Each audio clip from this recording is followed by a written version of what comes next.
यह कहानी एक पुराने गांव की है, जहां हाल ही में एक नवजात बच्चा पैदा हुआ था। गांव में यह खबर फैल गई कि बच्चे के जन्म के साथ ही अजीब घटनाएं घटने लगी हैं। बच्चे का नाम अभी रखा भी नहीं गया था कि पहली ही रात उसकी मां को कुछ अजीब सा महसूस हुआ।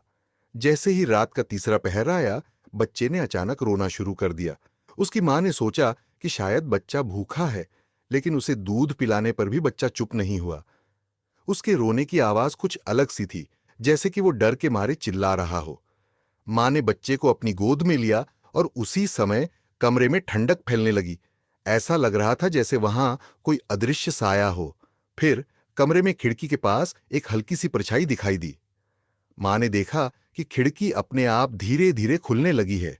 अचानक एक ठंडी हवा का झोंका कमरे में आया और बच्चे का रोना एकदम से बंद हो गया।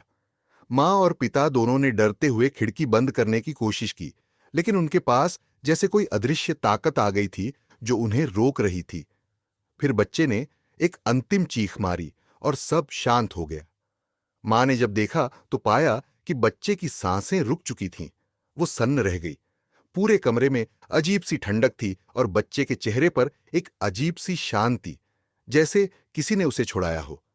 सुबह होते ही गांव में इस घटना की खबर फैल गई।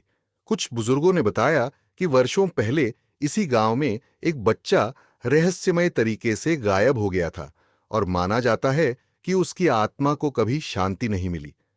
कहते हैं कि हर साल वह आत्मा किसी नवजात की तलाश में आती है ताकि वह अपनी खोई हुई जिंदगी का हिसाब ले सके। अब गांव के लोग मानते हैं कि उस रात उस आत्मा ने बच्चे को अपने साथ ले लिया। लोग कहते हैं कि उस घर के पास से रात को गुजरते हुए अक्सर बच्चे की हल्की रोने की आवाज सुनाई देती है, जैसे वो किसी को बुला रहा हो।